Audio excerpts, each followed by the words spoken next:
Can you ever imagine ever again having a movie where you speak 4 languages in one movie? No, no, I can't. I don't. Well, you know, it would be a spin-off. Are there talks? No. Okay. No.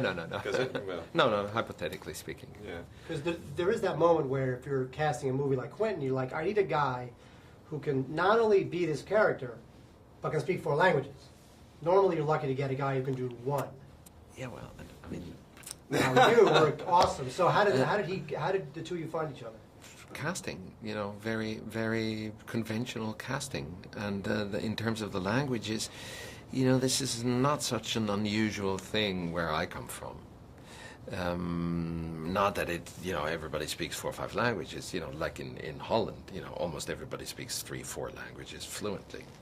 Of course, you know, who wants to learn Dutch? But you know, in my case, so you know, it was a casting very civilized, you know, of the old-fashioned style. You know, no electronic gadgets about. You know, where they sometimes you go castings. You say, well, where's that ambition coming from? You know, we're just trying to get to know each other. Yeah, well, that's because a lot of young directors can't look with their eyes anymore.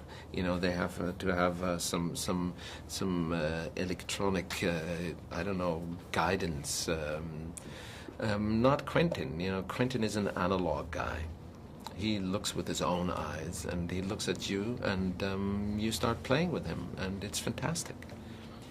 When somebody says to you, I want you to play a Nazi, I mean, there have been a lot of Nazis in the movies. How do you do something that hasn't been done before? How do you bring to this something that is going to be new and fresh and different? I didn't know how to play a Nazi because I've never played one. You know, I've not that I haven't been offered them. You know, but they were all lousy parts, and so I always knew if I ever should play a Nazi, it would have to be a fantastic part. So where the part is more interesting than the fact that it's a Nazi, you know, you have to kind of weigh your options a little bit.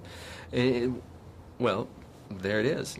You know, it's a part that actually cannot exist, yet it does, and it's one of the most fantastic parts ever written, ever. You know, it includes all the theater that's ever been written, you know, over the course of the centuries. It's unbelievable. So now the fact that he's a Nazi is, you know, part of the character, but not part of the decision. What is it about the character that, because he's an endearing character. I mean, people walk out of this movie and he's a Nazi and he's a bad guy, but somehow he almost takes the movie over. What is it about him? Well, you see, I wonder myself, in a way. It's, I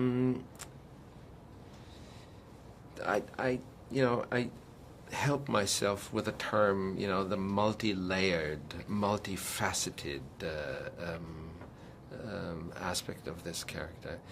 It's so complex, there's so much in it, that in a way it offers the biggest projection screen for your fantasy, for your fear and your desires, your inclinations and your thoughts, hopefully, that you will inevitably find a piece of yourself in this character.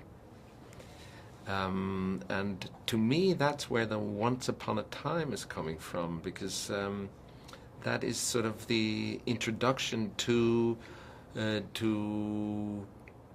understanding a story on a you know, subconscious and deeper level, and that's why this character is kind of, you know, giving you as an audience more opportunity. Maybe I don't know. It's just an attempt. I believe your attempt over anyone else's because you were awesome. Thank you. Tremendous.